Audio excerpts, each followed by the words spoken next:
नमस्कार सभी को। अगर हम पीएच की बात करें तो पीएच से पहले हम थोड़ा सा बॉडी के ऊपर बात करते हैं। आपका, मेरा, हम सबका शरीर कितने परसेंट पानी से बना है? 70% पानी। आप एक चीज़ 100% मुझे लगता है मानेंगे कि 80% बीमारियों का कारण अगर पानी होता है तो 80% बीमारियों का सॉल्यूशन भी क्या होगा? तो अभी हम उसी चीज़ के ऊपर बात करते हैं कि वो हमारे पीएच को कैसे बैलेंस करता है। आपकी बॉडी के हर एक पानी का अलग अलग पीएच होता है, आपके ऑर्गन्स के हर एक ऑर्गन्स का अलग अलग पीएच होता है। अब उसमें डिस्टर्बेंस कब होता है? हमारे शरीर में कोई भी चेंज, कोई भी परिवर्तन या जीवन में भी कोई भी परिवर्तन कब होता है? जब हम उसके विपरीत कुछ डालते हैं या कुछ अलग डालते हैं। ऐसा ही होता है, सही बात है। तो अभी हम देखें कि हम दिन में 10 बार या 2-4 बार 5 बार जो भी खाना खाते हैं, क्या उसमें अल्कलाइन मौजूद है? अल्कलाइन एसिड को आप लोग जानते हैं? अगर नहीं जानते तो अपन बहुत आसान शब्दों में इसको समझें। एसिड अल्कलाइन दो चीज़ें होती है। अम्लीयता के बारे में हमने हमेशा क्या सुना है कि वो खराब होती है। अम्लीयता किसी के भी शरीर में बढ़ेगी तो हम क्या बोलते हैं? एसिडिटी बढ़ी। अम्लीयता किसी के भी शरीर में बढ़ी तो हम बोलते हैं यूरिक एसिड बढ़ा। अगर हम किसी को बोलें कि यार उसकी बॉडी में लैक्टिक एसिड बढ़ा, थकान बढ़ी, होता है ये सब। एसिड कहीं ना कहीं बीमारियों से जुड़ा हुआ है। हमने यही सब चीज़ें सुनी है। तो अगर हमारी बॉडी में हम दिन में 2 बार अगर जो खाना खा रहे हो उसमें भी एसिड होगा तो फायदा करेगा, नुकसान करेगा? नुकसान करेगा।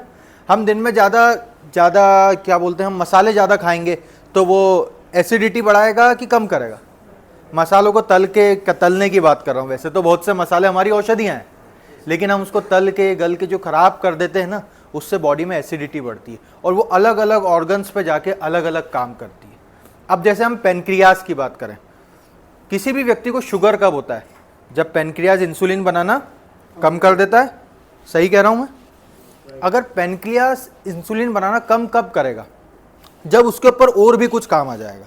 जैसे कोई व्यक्ति 4-5 काम कर रहा है, जैसे पेनक्रियाज के बहुत सारे काम है। पेनक्रियाज आपकी बॉडी का मास्टर ग्लैंड है। मास्टर ग्लैंड मतलब उसके बहुत सारे काम होते हैं। आपकी बॉडी में अलग अलग प्रकार के एंजाइम्स बनाता है वो। अब अलग अलग एंजाइम्स से क्या होता है? वो एंजाइम्स आपकी बॉडी में कब क्या कैसे होगा वो गवर्न करते हैं।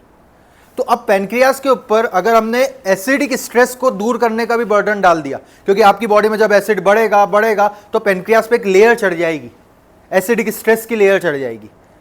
अब उसको इजी फॉर्म में आपको बताने की कोशिश कर रहा हूं, क्योंकि बॉडी में कुछ ऐसे एंजाइम बनते हैं जब हम कुछ भी ऐसी चीजें खाते हैं जिसमें एसिड ज्यादा होता है या एसिडिक स्ट्रेस बढ़ाती है, तो हमारी बॉडी को कुछ एक्स्ट्रा एंजाइम रिलीज करने पड़ते हैं। और जब वो एक्स्ट्रा एंजाइम रिलीज करने पड़ते तो बॉडी इंसुलिन सीक्रेट नहीं कर पाता, और जब इंसुलिन सीक्रेट नहीं कर पाता तो क्या होता है? शुगर बढ़ता है। तो अब वहीं पे जब आप कैंगन वाटर पियोगे तो आपकी बॉडी को एक हेल्प मिलेगी बॉडी के पीएच को बैलेंस करने में, क्योंकि बॉडी का पीएच बॉडी बैलेंस करना जानती है। आपके सांसों के माध्यम से आपकी बॉडी का पीएच बैलेंस हो रहा है। जो कार्बन डाइऑक्साइड निकल रही है, आपकी बॉडी का पीएच बैलेंस हो रहा है। किडनी के माध्यम से आपकी बॉडी का पीएच बैलेंस हो रहा है। लेकिन अगर हम अनइवन चीजें करके, पॉल्यूशन, अब अगर हम पॉल्यूशन की बात करें, पॉल्यूशन क्या कर रहा है? आपकी बॉडी में एसिडिक स्ट्रेस को बढ़ा रहा है। कार्बन मोनोऑक्साइड, नाइट्रोजन ऑक्साइड, ये सब क्या है? बॉडी के अंदर जब जाएंगे तो एसिडिक स्ट्रेस को ही बढ़ाएंगे। अब बॉडी लड़ेगा कैसे? क्योंकि बॉडी को तो कुछ तो चाहिए कि उसको वो ठीक करे, क्योंकि बॉडी का सबसे पहला काम रहता है सर्वाइवल। आपकी बॉडी जिंदा रहना चाहती है, आपके ऑर्गन जिंदा रहना चाहते हैं, आपके सेल्स जिंदा रहना चाहते हैं। तो अब अगर उसके ऊपर एसिडिक स्ट्रेस बढ़ा यानी तनाव बढ़ा तो क्या करेगी बॉडी में से ही मिनरल्स चुराती है।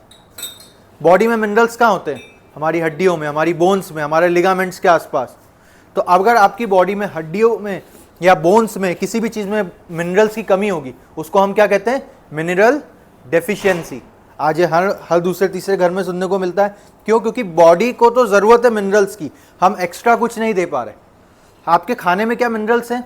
हम हमारे भोजन की बात करें, हम कच्चा खाते हैं, क्योंकि फ्रूट्स, वेजिटेबल्स जो कच्चे होते हैं उनमें मिनरल्स होते हैं, उनमें विटामिन होते हैं। यही मिनरल विटामिन अब जा नहीं रहे, पहले जाते थे। तो पहले मिनरल डिफिशिएंसी नहीं होती थी, और सबसे मेजर सोर्स है आपकी बॉडी में मिनरल्स का वाटर। अभी अगर आप हमारे पानी की बात करें, उसके अंदर मिनरल्स तो है, लेकिन वो एक्टिवेट फॉर्म में है क्या? एक्टिवेट फॉर्म में नहीं है, वो डेड फॉर्म में। हम लोग बोलते हैं कि यार लोग बोरिंग का भी पानी पी रहे हैं, जैसे गाँव में होता है ना, गाँव में भी मिनरल डिफिशियंसी हो जाती है। होती है गाँव में मिनरल डिफिशियंसी। क्यों होती है? क्योंकि उनका पानी तो जा रहा है, उसमें टीडीएस तो बल से 200-300 होगा, लेकिन उसका टीडीएस ज़्यादा होने के बावजूद भी उसके अंदर मिनरल्स जो हैं वो डेड फॉर्म में। मिनरल्स कैसे हैं वो मैटर करेगा कि आपकी बॉडी में मिनरल्स काम करेंगे कि नहीं। अब कैंगन वाटर मशीन में क्या होता है, जब मिनरल पास होते हैं प्लेट्स के ऊपर जाते हैं, पानी दो हिस्सों में ब्रेक होता है, H प्लस OH नेगेटिव अलग अलग होता है।